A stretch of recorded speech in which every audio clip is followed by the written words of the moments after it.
요새 많이 덥지요? 반응이 없어요. 안 더우신가 보네. 아주 많이 덥죠? 앞으로 더 더워질 거래요.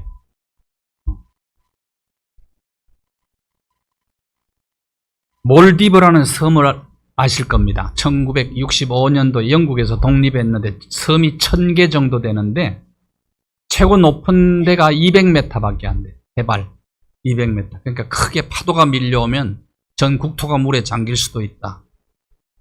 앞으로 이제 이걸 대비해 가지고 노아 방주를 타고 인도, 스리랑카, 호주로 집단 이주를 해야 되는 심각한 고민을 하고 있다 그래요. 바닷물 수면이 점점 높아지니까. 태평양 바다 전체가요, 수온이요 1.75도 높아졌어요. 그래서 슈퍼 엘니뇨 현상이 일어났어요. 엘니뇨라는 단어가 아기 예수라는 뜻입니다. 알았어요? 아기 예수라니까 엘니뇨가 1900년대에 바닷물 수온이 올라가서 물고기가 사라지고 고향을 등지고 이사 가면서 사람들이 아기 예수가 준 선물이다 그리고 갔대요. 그래서 엘니뇨라는 거예요. 요즘은 바닷물 온도가 1.75도로 높아지면 슈퍼 엘니뇨 시대가 된다. 슈퍼 엘니뇨 시대. 그래서 올여름이 특히 더 덥고 장마에 폭우가 쏟아지고 폭염까지 오고 나중에 강력한 태풍까지 몰아치게 된다. 인도네시아가 자카르타가 수도인데 1000만 정도 살아요. 이제 인도네시아가 이제 점점 가라앉고 있다. 자카르타가 수도 전체를 옮기려고 계획을 하고 있습니다. 이런 시대에 사는데 앞으로 점점 더 더워질 거예요. 더워지는데 한국 사람은 걱정이 없어요. 왜? 찜질방에서 훈련을 많이 해가지고 여러분, 그럼에도 불구하고 오늘 이렇게 건강하게 교회에 나오셔서 예배 드리는 거 대단하십니다. 잘 이겨냈잖아요. 더위도 이겨내야 돼요. 앞으로 더워 죽겠다 그러지 말고 더워 살겠다 그러고 참아내야 됩니다. 땀 흘리면서. 앞으로 엄청 더 더워지는 거예요. 왜냐하면 요한계시록 16장에 보면요, 7 대접재앙 가운데 4번째 재앙이 해에 쏟아부었어요. 대접을. 해가 힘을 얻어가지고 해가 점점 뜨거워진다 이거요. 뜨거워져서 어떻게 되느냐, 많은 사람들이 불에 타서 죽었다 그런 표현을 해요. 그럼에도 불구하고 하나님을 비방했다고, 회개하지 않는다고. 악한 시대가 되어버렸어요. 앞으로 점점점 이렇게 더 더워질 것은 뻔합니다. 요한계시록에 그렇게 돼 있다니까. 점점점 더워진다. 왜? 우리 배기가스, 인간 잘못입니다. 이건 다 배기가스 때문에 열돔 현상이 일어났어요. 열돔. 그래서 이 더운 공기가 순환되고 빠져나가고 돌고 이렇게 돼야 되는데 돔에 갇혀 있단 말이에요. 돔에 갇혀 있어. 그래서 이 폭염이 찌는 더위가 있는 겁니다. 그거 사람이 잘못해서 그런 거예요. 사람이 점점 더워질 것을 대비하셔야 된다 그 말이에요. 오늘 또 여러분이 살아계신 거 축하드립니다. 이런 더운데도 살아있는 게 제일 중요해. 죽으면 소용없어요. 살아있어요. 마음이 단단히 이제 우리가 각오를 해야 되겠죠. 한국 남자들이 모이면 가장 많이 하는 이야기가 뭔지 압니까? 여자들이 가장 싫어하는 얘기가 뭔지 알아요? 남자들 군대 얘기, 그리고 군대에서 축구한 얘기 제일 싫어하고, 여자들이 모이면 가장 많이 하는 얘기가 애기 낳는 얘기를 많이 해. 그 왜 그러냐? 인생에서 가장 강렬한 체험을 했기 때문에 그런 것입니다. 전쟁을 경험한 사람들은 전쟁 얘기를 많이 해요. 6.25 전쟁을 경험한 사람들은 입만 열면 6.25 얘기하고, 감옥 갔다 온 사람들은 입만 열면 감옥 갔다 온 얘기를 해요. 왜? 인생에서 가장 강렬한 경험이기 때문에. 그래서 전쟁은 일어나면 안 됩니다. 일어나면 안 돼요. 가장 무서운 거예요. 우크라이나를 보십시오. 폼페이오 세계 정보통 제1입니다. 제1 정보통이 폼페이오 국무장관인데 이분이 하버드에서 들어갈 때도 1등 나올 때도 1등. 그 사람이요, 정보는 1위요. 우크라이나 전쟁 끝나면 한국 전쟁이 일어날 가능성이 가장 높다는 거예요. 그렇게 얘기했어요. 그렇게 안 되기를 바랍니다. 전쟁이 일어나면 아무것도 안 돼. 끝나는 겁니다. 그러니까 전쟁이 무서운 거거든요. 응? 자, 여러분은 지금 뭘 두려워하고 있어요? 여러분 두려워하는 게 있죠. 사울왕은요 골리앗을 두려워했어요. 다윗은요 골리앗을 믿음으로 담대하게 대면을 합니다. 무엇 때문에 이런 차이를 만들어냈을까요? 처칠은 지도자의 가장 중요한 덕목은 용기라고 말을 했어요. 이 시대를 살아가면서 저와 여러분이 이 엘니뇨가요, 슈퍼 엘니뇨는 거대한 골리앗입니다. 인류 전체가 싸워야 될 적이라니까요, 이게. 이걸 비롯해서 우리가 두려워하는 일들이 너무 많은 거예요. 그러니까 믿음과 용기와 담력이 없으면 이 시대를 절대로 우리가 헤쳐나갈 수가 없는 겁니다. 강하고 담대해야 되거든. 그러기 위해서는 연약함, 다윗에게도 연약함이 있었더라고. 정치망명 갔을 때 블레셋 아기스 왕 앞에서 침을 질질 흘리며 미친 척 했다고요. 사실은 사람은 자기가 연약함을 알아야 하나님을 의지하거든요. 왜 그렇게 침 흘리면서 미친 척 했을까요? 일단 살아남아야 되니까. 살아남아야 사명도 감당하니까 그렇게 했다고. 그 다음에 담대함이 있는 거예요. 오늘 본문에. 연약함과 담대함이 조화를 이루어야 지도자가 될 수 있거든. 사도 바울이요 뭐라고 고백했습니까? 내가 약할 때 강하다. 약할 때 강하다. 약함과 강함의 조화를 이루어야 되거든. 바울이 그런 고백을 했어요. 내가 고린도에 있을 때에는 심히 두려워하고 떨었다고 그랬어요. 왜? 성령의 역사가 나타나지 않을까 봐 두려워 떨었다고 그래요. 이 두려움의 차원이 좀 다른데요. 오늘 본문을 보십시오. 사울왕과 다윗왕은 골리앗을 대하는 태도가 전혀 달랐습니다. 17장 1절 2절을 한번 봐요. 블레셋 사람들이 싸우고자 하여 싸움을 걸어오는 자가 있었어요. 전쟁 걸어오는 자가 있었다고요. 그러니까 어쩔 수 없이 이스라엘도 전쟁하려고 전열을 정비해가지고 일촉즉발의 전쟁 위기 상황 속에 처하게 되는 겁니다. 전쟁을 걸어온 거. 자, 물어봅시다. 여러분 속에 있는 그대로 대답하셔야 돼. 6.25 전쟁은 남한이 먼저 걸었습니까? 북한이 먼저 걸어왔습니까? 근데 대답 안 하는 사람 뭐예요 또? 분명히 대답하셔야 돼. 북한이 걸었어요? 남한이 걸었어요? 북한이 걸었죠? 북한이 걸지 않고 우리 남한이 걸었다는 손 들어봐요. 한 사람도 없네. 그런 사람 있으면 북한으로 보내게. 전쟁을 걸어오는 자가 있다. 걸어오는 자가. 그러면 싸워야 돼요? 안 싸워야 돼요? 가만히 있으면 노예가 되는 거예요. 싸워야 된다. 블레셋이 먼저 전쟁을 걸어왔다니까요. 블레셋. 그런데 우리나라 상당수가 우리가 먼저 걸었다고 얘기를 한단 말이에요. 맞아요? 틀려요? 역사의 왜곡은 바로 잡아야지. 김일성이가 먼저 걸어왔어요. 전쟁을. 이승만이 먼저 걸었어요. 확실히 하고 가야지.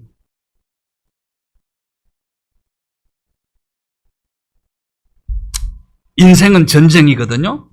내가 원치 않아도 저쪽에서 걸어오면 싸워야 되는 그런 상황을 만날 때가 많이 있다. 국가도 그렇고 개인도 그래요. 싸울 수밖에 없는 현실을 만날 때는 싸워야 됩니다. 억울하게 소송당할 수 있어요. 소송당할 수 있어요. 그러면 가만히 앉아서 당하면 안 되는 거예요. 이건 용서의 차원이 아닙니다.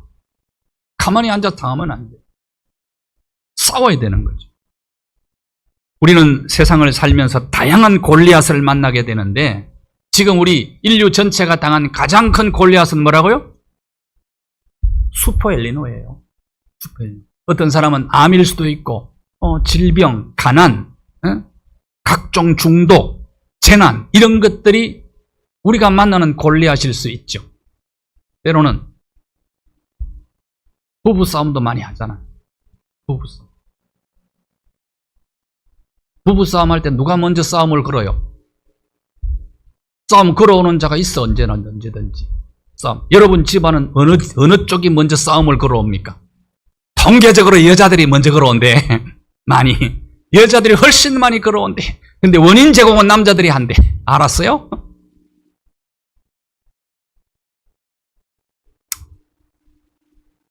전쟁이죠, 그것도.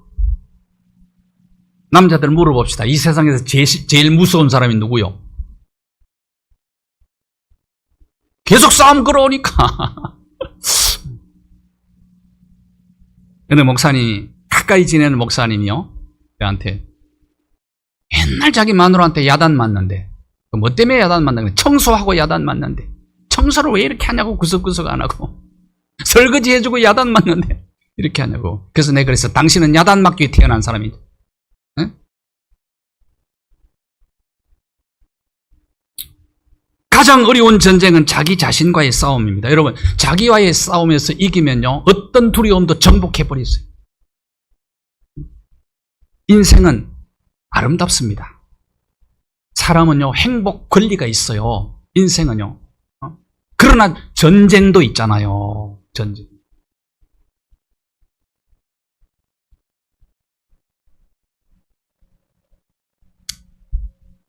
어떤 사람은 세상 살 때 그럼에도 불구하고 행복하게 사는 사람들이 있어요. 천상병 시인의 기천이라는 시를 아시죠? 기천시. 세상을 떠나면서 그가 쓴 시거든요. 그게 세상을 떠나기 전에 나는 소풍 왔다 갔다 그랬다. 인생은 즐겁고 아름다운 겁니다, 사실은. 그런데 수많은 전쟁들이 우리를 불행하게 만들잖아요. 근데 전쟁은 또 없을 수가 없는 거예요, 수많은. 왜? 언제나 다양한 골리앗이 우리 앞에 있기 때문에. 그런 것이다. 어떤 사람은 소풍 왔다 가는 것처럼 인생을 참 행복하게 살다 가는 사람이 있는가 하면은 도살장에 끌려가는 것처럼 살다가 가는 인생도 있단 말이에요. 어떻게 사느냐는 인생의 자세와 태도가 결정하는 거라고요. 골리앗 앞에서 사울왕의 태도와 다윗의 태도는 전혀 달랐어요. 사울왕은 부들부들 두려워 떨고 있었어요. 4절 5절 한번 보십시오. 4절 5절. 싸움을 도두는 자가 언제나 있단 말이에요. 싸움을 도두는 자가 누구예요, 여기서?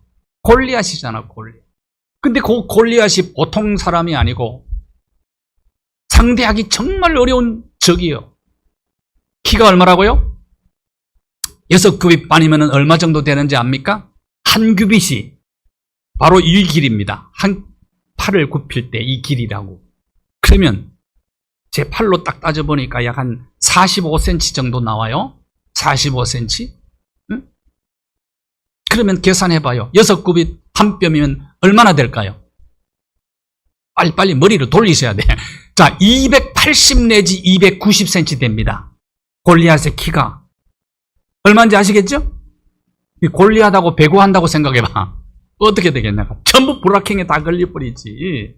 키가. 사울왕도 다른 사람보다 어깨 위가 더 있는데 이게는 사울이 쳐다봐도 이거는 한참 위로 올려다 봐야 되는 거야. 위로 올려다 봐야 돼. 그런데다가 몸 크지요. 키 크지요. 갑옷은요 입었는데요. 비늘 갑옷을 입었는데 비늘 갑옷의 무게가 5,000세겔인데 계산해보면 57kg야. 갑옷의 무게가 57kg 나가요. 칼도 크고 창도 크고 그 다음에 창을 가졌는데 창의 칼날 무게만 칼날 철 무게만 얼마냐? 6절 7절 봐요. 600세겔인데 이것은 7kg가 넘습니다. 7kg. 이런 것을 들고 방패든 자가 앞에 호위하고 있어요. 그가 전쟁을 걸어오면서 위협하는 얘기를 들어보자고요. 8절 9절입니다. 8절 9절 봐요. 무슨 말이냐 하면은 골리앗이 한 얘기예요. 그러면서 막 이스라엘을 쳐다보고 큰 소리로 너희 대표 선수 한 사람 뽑아서 나하고 한번 겨뤄보자 이거예요. 옛날 고대 전쟁의 특징이 뭐냐 하면은 장군끼리 싸워서 이기면 그 나라가 이기는 거예요. 대표 선수가 싸워서 이기는 거예요. 옛날 전쟁은. 요즘은 그렇지 않잖아요. 그래서 만약에 내가 이기면 너희들 전부 내 종이 된다. 아니면 내가 지면 우리가 너희들의 종이 될 거다. 그렇게 소리를 치고 있는 겁니다. 누가 이런 소리를 치고 있다고요? 싸움 도두는 자 골리앗이 위협적인 존재. 이것을 보고 사울과 이스라엘이 어떤 반응을 보였는가 보십시오. 17장 11절 같이 읽겠어요? 11절 시작. 놀라 크게 두려워했다. 어떤 반응을 보였어요? 사울왕과 온 이스라엘이 놀라고 크게 두려워했다. 그렇게 얘기합니다. 그런데 다윗은 어땠습니까? 다윗의 형 3명이요. 큰형 엘리압, 둘째 형 아비나답, 셋째 형 삼마, 세 사람이 이 전쟁터에 나가 있어요. 아버지가 전쟁터에 궁금하니까 좀 다녀오느라 먹을 거 싸가지고 갔는데 전쟁터에 아버지 심부름을 가가지고 골리앗과 싸우게 된 거라고요. 골리앗. 전쟁터에 딱 갔더니 17장 16절 한번 봐봐요. 골리앗이요 집요한 사람입니다. 40일을 아침 저녁으로 협박하는 거예요. 나와가지고 집요한 사람이죠. 여러분 집요한 사람을 이기려면 내가 더 집요해야 돼. 다윗이 그걸 보는 거예요. 끈기와 집요함이 있어야지요 인생 전쟁에도 사실 승리할 수 있거든. 23절 24절 한번 보실까요? 23절 24절 싸움을 도두는 사람은 골리앗이 하는 얘기를 다윗이 다 들은 거예요. 그 얘기를 듣고 이스라엘 모든 사람들이 보고 심히 두려워하여 다 뿔뿔이 흩어지는 상황입니다. 지금 이스라엘 군대에서는. 그런데 다윗은요 이때 어떤 반응을 보였느냐가 참 중요한 거예요. 듣고 보는 게 굉장히 다윗이 들으니라 또 이스라엘이 들으니라 골리앗을 보았다라는 단어가 계속 나와. 듣고 보는 게 굉장히 중요하다니까. 자, 하와가요 마귀의 말을 듣고 선악과를 보니까 어떻게 보였어요? 먹음직하고 보암직하고 지혜롭게 할 만큼 탐스러웠어. 듣고 보는 게 중요하다. 사울왕과 이스라엘 전체가 골리앗을 보고 골리앗의 말을 들으니까 심히 두려워 떨면서 도망가 버렸다. 그러니까 어떻게 보느냐 어떻게 듣느냐가 그만큼 중요하다고요. 사울왕은 골리앗만 봤어요. 그리고 골리앗 얘기만 들었어요. 다윗은요 골리앗을 딱 일단 보았는데 다시 눈을 하나님께로 돌렸어요. 하나님을 봤어. 만군의 여호와 하나님을 보고 그의 음성을 들으니까 그 속에 믿음과 담력이 생긴 거라고요. 할렐루야. 여러분은 사울입니까? 골리앗이 아니 다윗입니까? 여러분 문제 만날 때 제일 먼저 뭐 해요? 문제 앞에서 어떤 태도와 자세를 보여요? 스스로 진단해 보십시오. 스스로.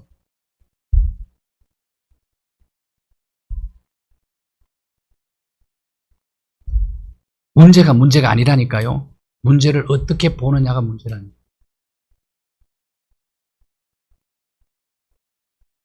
사울왕은 골리앗의 말을 듣고 골리앗만 보고 두려워서 떨었어요. 다윗의 고백을 한번 들어보자고요. 골리앗을 어떻게 봤느냐를 다윗의 고백 시편 27편 1절 같이 시작.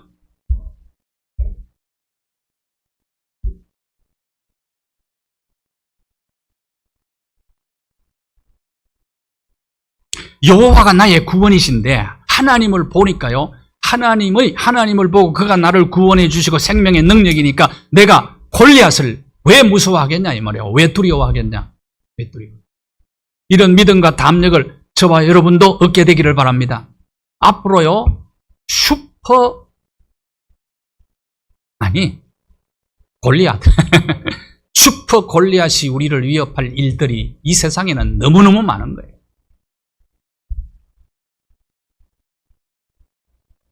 이런 믿음 없이는 이 담력이 생기지 않는 겁니다. 하나님을 믿는. 그런데 위기는요. 사람의 성품이 위기 속에서 드러나거든요. 고난을 통해서 성품이 다듬어지거든. 사울왕은 두려움 때문에 무기력해졌. 어린 소년. 지금 다윗은 어린 소년이라고 아직도. 그럼에도 불구하고 믿음으로 두려움을 극복하고 용기와 담력을 가지고 골리앗을 믿음과 담력과 용기로 대하게 됩니다. 나는 우리 시대의 모든 젊은이들이 다윗 같은 믿음과 담력을 갖게 되기를 바랍니다.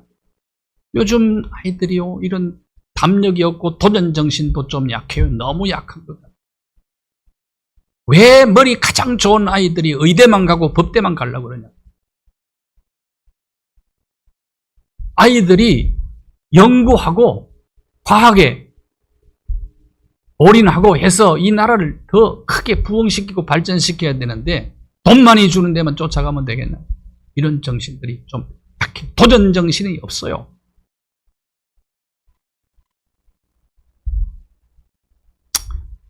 17장 26절을 한번 보십시오. 다윗이 곁에 서 있는 사람들에게 내가 이 블레셋 사람을 누구를 죽이겠다는 거예요? 골리앗 죽여서 이스라엘의 치욕을 제거하겠다. 그러면 그렇게 하면 나한테 무슨 대우를 해주겠냐고 얘기를 해요. 할례받지 않는 저 블레셋 골리앗이 도대체 누구이기에 살아계신 하나님의 군대를 모욕하느냐 이거예요. 막 거룩한 분노가 일어났어요. 다윗 속에. 거룩한 분노. 이걸 의분이라고 그래요. 하나님의 명예를 손상시키는 것은 참을 수가 없어. 다윗이. 이 분노가 무슨 분노라고요? 거룩한 분노가 일어난 겁니다. 분노는요, 굉장한 에너지가 있어요. 다윗은 누구에게 분노했어요? 골리앗에게 분노. 사람들에게는 두 분노가 있어요. 의분, 거룩한 분노가 있고 잘못된 분노가 있어요. 두 가지 분노 다 잘 다스려야 됩니다. 분노는요, 폭발력이 있다고요. 화를 잘 내는 사람은 그 화라 그러잖아요. 분노 때문에 화가 불이 나온다. 불이 나오네. 불입니다. 그게 화. 야고보서는 얘기합니다. 그 불이 생의 바퀴를 불살라버린. 분노를 조절을 못해가지고 그거를 그냥 뿜어버리면은 인생 전체 지금까지 쌓아놓은 모든 것을 한순간에 태워버릴 수가 있다고요. 그래서 분노는 관리를 잘해야 돼.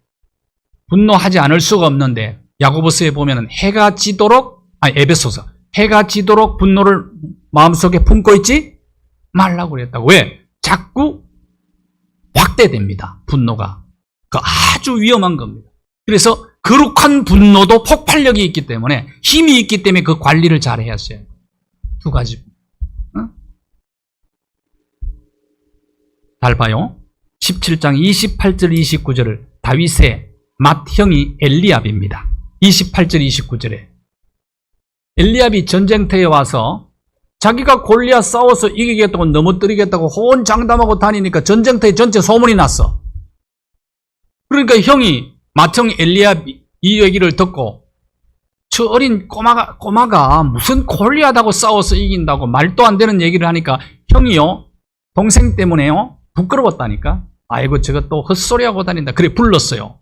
너 교만하구나 완악하구나. 너 전쟁 구경하러 왔냐. 전쟁이 구경터냐 이거예요. 그러면서 엘리압은 누구에게 분노했어요? 동생에게 분노했어요. 그런데요 다윗은 형하고 안 싸워요. 다윗은 누구에게 분노했어요? 골리앗에게 분노했다고. 골리앗이 원수잖아요. 싸움의 대상이 골리앗이지 형이 싸움의 대상이 아니라고요. 거기서 싸우느라고 형하고 싸우느라고 에너지를 낭비하면 골리앗하고 싸워서 이길 수가 없어요. 싸움의 대상을 똑바로 하셔야 된다고. 그래서 다윗이 지혜로운 거라고. 지금 엘리압은 누구에게 분노를 표출했어요? 다윗에게. 분노를 표출해야 될 대상이 다윗이 아니잖아요. 동생과 형이 아니라고요. 싸워야 될 대상은 골리앗이잖아요. 17장 31절 32절 한번 보십시오. 이 소문이 다윗이 내가 골리앗 무너뜨리겠다 하는 소문이 왕의 귀에 들어갔어요. 사울왕의 귀에 들어갔어요. 그래서 사울왕이 다윗 오라고 불렀어요. 그래서 사울왕 앞에 서서 다윗이 한 얘기를 한번 들어보라고. 32절이 32절. 자, 시작.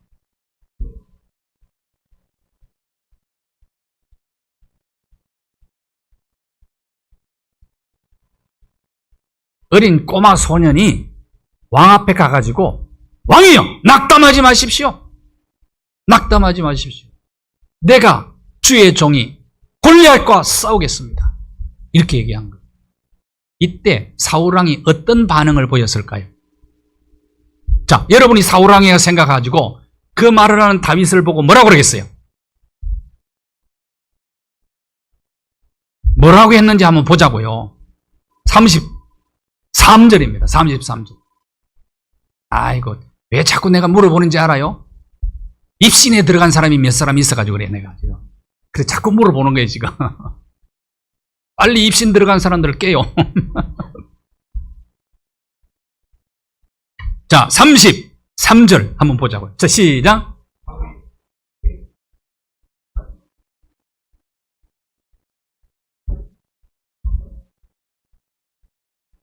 사울이 다윗을 무시했죠. 너는 어린 꼬만데 골리앗은 어릴 때부터 장군 훈련을 받은 용사야. 귀신 신나라 까먹는 소리 하지 말고 가라 이거야. 사울왕의 반응입니다. 그런데요, 잘 보셔야 돼.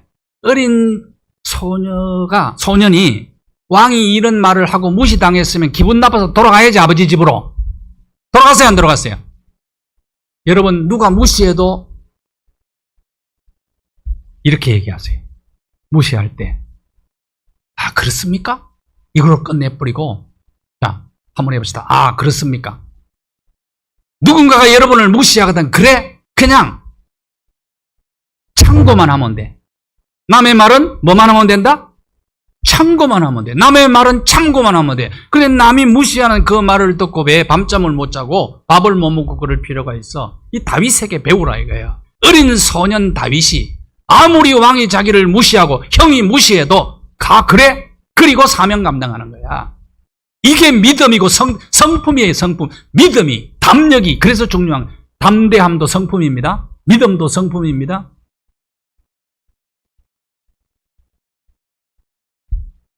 사람의 말을 그렇게 기울일 필요가 없어요. 그러니까 사울왕의 말이 맞는 거예요, 틀린 거예요? 아, 이 말이 맞아요, 틀려요? 맞는 얘기죠, 뭘. 맞는 얘기인데 이것은 하나님 안 믿는 자들은 이렇게 볼 수 있어요. 그러나 하나님을 믿는 자는 사건과 모든 문제들을 다르게 볼 수 있자 이 말이지.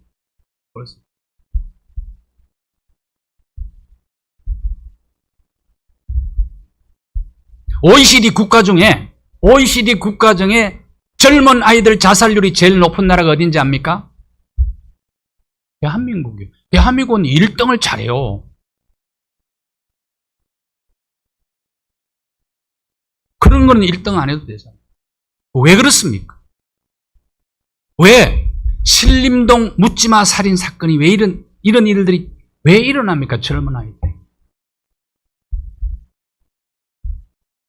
성품의 문제 아닙니까?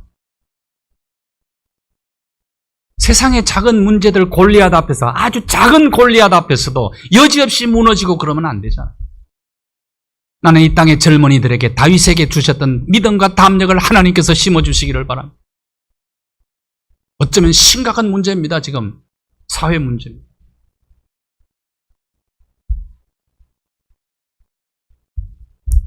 (34절) (35절을) 보십시오. 여기 참 다윗의 위대함이 있는데요, 왕을요 설득을 시켜요. 무시하는 왕을요 어떻게 설득시켰는가 보자고. 다윗이 사울에게 뭐라 그럽니까? 내가 아버지 양을 칠 때에 사자나 곰이 와가지고 양 새끼 물고 가면 내가 입에서 곰의 입을 찢어버리고 다 건져내가지고, 그러면요 건져내면 양이요 양 새끼가 곰 사자에게 물려가다가 건져내면요 목동 다윗의 품에 안겨가지고 바들바들 떤대. 바들바들 떨면은 걱정하지 마, 두려워하지 마, 내가 목자잖아. 그래서 여호와는 나의 목자시니 비시가 그래서 나온 거라고. 그런데 만약에 건져냈는데 사자가 곰이 다윗을 해치려고 덤벼들면은 뭘 잡고?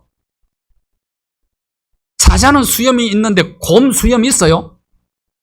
수염을 잡고 업어치기로 내팽개치고 사자와 곰을 쳐 죽였다.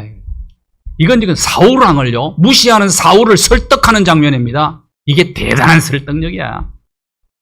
옛날 동화 듣는 거에 이기잖아요. 동화 같잖아요. 그래요. 전설의 고향 듣는 것 같잖아요. 사울왕이. 근데 이 설득을 당해. 사울왕이. 그 말을 듣고 설득을 당해. 쓸데없는 소리 하지 말고 돌아가라 그러지 않아요. 또다시 설득합니다. 36절 37절 봐. 사자와 곰도 쳤는데 하나님의 군대 모욕하는 골리앗 식은죽 먹기입니다. 얘기해요. 식은죽 먹기입니다. 하나님께서 사자의 발톱에서 곰의 발톱에서 나를 건져내신 하나님께서 저 골리앗의 손에서도 건져내실 줄로 믿습니다. 그러니까요, 완전히 설득당해 버렸어요, 사울은. 그랬더니 뭐라고 그래요? 전쟁터에 가라고 해. 가라고. 그러니 축복까지 해줘요.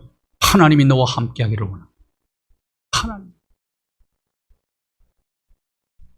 38절. 설득당한 사울왕이 자기 군복을 입혀줘. 군복이 맞아요, 안 맞아? 아, 이거 두루마기 입은 것 같아. 그 다음에 뭘 씌워줬어요? 투구는 커서 빙글빙글 돌아. 그 다음에 갑옷도 입혀줬어. 그랬더니 39절 40절 봐요. 너무 거추장스러운 거야. 사울왕 걸 입어보니까 익숙하지 못함으로, 이 중요한 단어가 있어요. 익숙하지 못함으로. 익숙하지 않으면 아무리 좋은 무기라도 소용없어요. 소용없어. 써먹을 수가 없어. 오히려 방해가 돼. 그러니까 다 벗어 던지고 뭐 가져 나갔다고요? 익숙한 물맷돌 5개 가져 나간 거야. 물맷돌. 다윗의 지혜가 여기 있는 거야. 하나님을 경외하는 자에게는 하나님이 지혜를 주십니다. 지혜를 주세요. 여러분, 잘하는 것 갖고 승부를 걸어야 돼. 익숙한 것 가지고. 무기 좋다고 전쟁 이기는 게 아닙니다. 다음 주에 말씀 나눌 거예요. 칼과 창과 단창에 있는 게 아니다.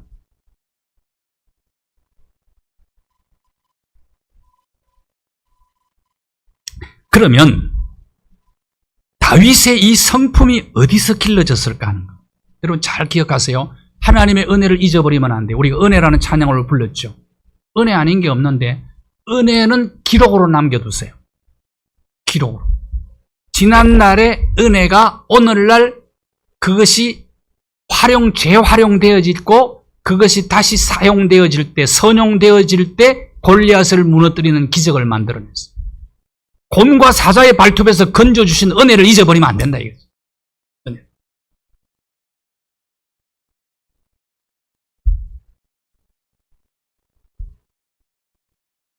그러면 다윗의 성품이 언제 어디서 이렇게 빚어졌는가 하는 거예요. 언제 어디서 빚어졌는가. 아버지 양을 치는 일터에서 성품이 빚어졌어요. 최선을 다했습니다. 남의 일은요, 최선 다하지 않는 사람들이 있어요. 남의 일을요, 남의 것을 함부로 다루는 사람이 있어. 최선을 다해야죠. 충성을 다해야죠. 응? 일터가 중요하다는 게. 그래서 공산주의 사회에서는 경제가 부흥할 수가 없습니다. 공산주의 사회가 잘 사는 나라가 있나요? 없어요. 왜 그러냐? 국가에서 다 해주니까 그래요. 고마운 줄도 모르고요. 탈북민들이요, 3만 5천 명 정도 되거든요, 지금. 교회도 많은데 이 사람들 막 절대로 하나가 안 되더라고. 그리고 얼마 전에 김정욱 전도사라고 박사학위를 받았더라고, 장신대.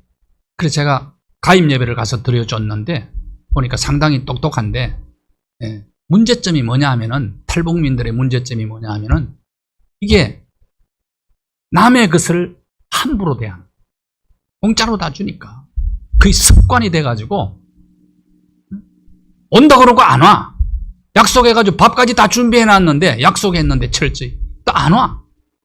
이런 일들이 막 부지기수로 일어나니까, 그러니까 저들을, 탈북민들을 우리가 훈련시켜서 북한으로 보내서 교회를 세우게 만들어야 되는데, 왜냐하면 공산주의에 이게 길들여져가지고, 여러분, 남의 것은요, 내 것처럼 다윗은 소중. 아버지 양이 내 양이 아니잖아요. 근데 그 양을 한 마리 물고 가면은 그 양 한 마리 살리기 위해서 목숨을 걸었죠. 최선을 다했죠. 성품은 어디서 길들여진다고요? 현장에서. 삶의 현장에서, 일터에서 길들여지는 게 성품입니다. 저는요, 목양실에서 내 성품이 길들여져요. 목양실에서. 제가 설교 준비를 저는 최선을 다해서 합니다. 왜냐하면 능력이 없기 때문에 설교 준비라도 최선을 다하지 않으면 안 돼. 최선을 다. 하나님께 베스트를 드리고 싶은. 그런 것 같아요? 안 그런 것 같아요? 근데 왜 세 사람밖에 됐다? 내가 빈둥빈둥 노는 것 같아요? 내 일터는 목양실이고, 목양실에서 내 성품을 빚지 않으면 안 되는 거예요. 여러분은 일터에서 회사 다녀도요, 여러분 다윗처럼 최선을 충성을 다하셔요. 거기서 성품이 다듬어져야 쓰임을 받는, 성공의 기회가 오고 하나님의 축복이 거기에 임하는 것입니다. 주부들은 일터가 어디예요? 집이요. 집에서 여러분이 하는 일이 중요하다고, 밥하고 빨래하고 청소하는 일이 중요하다고 물어봅시다. 밥하고 빨래하고 청소하면서 감사하며 찬송하며 합니까? 불평하며 원망하며 짜증스럽게 합니까? 짜증 충만입니까? 그 일을 하는 중에 성품이 길들여지고 있다니까. 다윗을 보시라 이거예요. 하나님은 다윗이 아버지 양을 치는 거기서 하나님이 유심히 눈여겨보신 거예요.